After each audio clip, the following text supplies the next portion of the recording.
Look, I didn't have it. I couldn't find the appropriate coin, but this is the equivalent of he just changed the entire dialogue by saying, "Look over here, folks.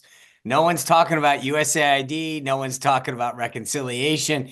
No one's talking about firings. We're all now, everybody last night was in a tizzy. Oh my God, the new shiny. Look over here, folks." It was amazing. He is the master at this. And I will say this, when it comes to real estate or land deals, I would never underestimate how serious he is. I don't think that this is a joke. I don't think this is some one-off. I actually think in a perfect world, he would love to see these things happen. It's one thing to talk about, um, the Panama Canal, but the idea of taking over, whether it's Greenland or Gaza, are not some crazy ideas with him. Second, I would just say what we've been doing for 50 years hasn't exactly been working out. So, you know what? Maybe Washington needs a little something new. And the last thing I'll say on this subject, because I do want to touch on USAID in a bit, is I heard a lot of people, even some, as Dan pointed out, on the MAGA front, talking about how this wasn't consistent with America First. Of course it is. It's 100% consistent. There's a difference between getting involved in foreign wars that are somebody else's problem, someone else's land, and saying we want to buy that. That becomes America. If we take over Gaza or Greenland or Panama or Canada, not that I'm advocating for that, just to be clear, especially Canada. Uh, uh, that's now it becomes ours. It's one thing to bail them out or to pay for them or to fight their war. It's another thing to own them. Then it is part of us. So it's consistent with America First. Yeah. Dan, let me just say two things real quick and then kick it over to you. First of all, um, just to amplify what you said about Trump being the master. It's common for a politician to try to change the subject, right? Bring up something else. The two things that Trump does, because his fingertip feel for the media and public opinion and everything else is so developed. One is he knows he can calibrate. Like, how big does it have to be to change the subject? Like, exactly, not too much, not too little. And then execution, right? He knew full well what he was doing when he did it, which doesn't mean, as you said, John, that it's not a real proposal. The other thing I'll say, as you said, this is if it's not working for America, it's not working for the people of Gaza. 50 years of status quo, and it's not working for Israel, particularly after the tragic attack on Israel last year. So, or October 7th.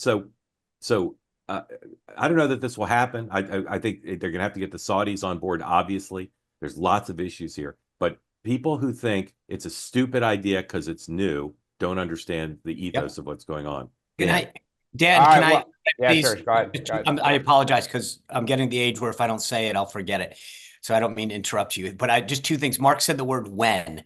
The when is a critical component of this for two reasons. Long-term wise, Al-Sisi and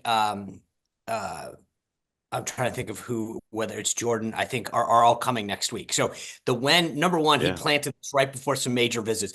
The second, the short-term when, he had to sit down on a bilat with Netanyahu, with press in the Oval, and nothing was said. Then they paused the presser for 45 minutes.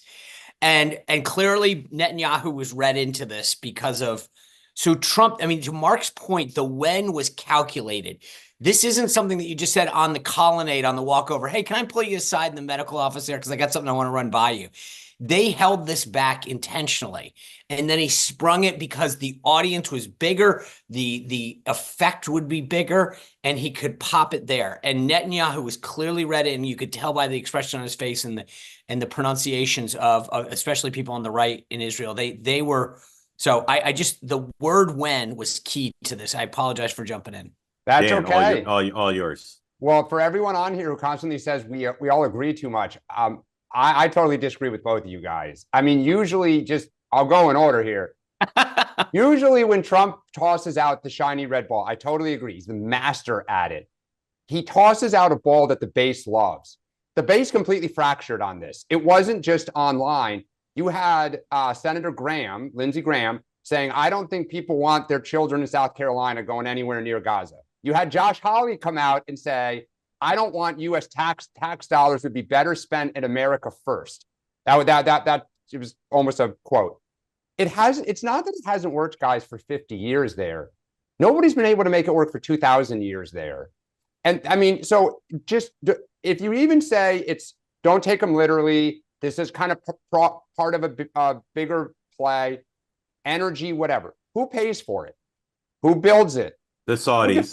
Okay. I'll answer your questions. The No, Saudis. okay, but Jared. Oh, wait, Jared, hold ahead. on. The Keep Saudis going. said absolutely not. We're not cool So with this far, whatsoever. the bazaar is open. Let them come visit. I hear you. So maybe private equity goes in there. Who's going to defend it?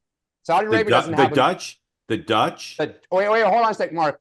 All the Europeans that we're kicking the shit out of and we're taking Greenland, they're all going to come because we asked them to defend the Middle East. The Dutch Okay. and the Right. the Dutch and the Saudis. I'm answering all your questions. Yeah, no, but I'll make you guys a gentleman. The Dutch and the Saudis. Not a single other European country will put their troops in Gaza for the next 10 years. Once the war in Ukraine's over, what are all our NATO troops going to do? They're going to be patrolling the Trump Hotel in Gaza. Okay, all right, I like it. And then I think the last thing is just it reminded me of the Godfather adage, right? If you watch the Godfather in the trilogy, in the opening scene, when the mother is pleading with the local Don to not kill her son, and the Don says, "I'm sorry," because when he grows up to be a man, he will seek revenge. And that region has been a tinderbox. The idea that we're going to go in and, okay, we displaced them, they should be somewhere else, nice homes, that they're going to say, you're right, it's time that I just let go of my homeland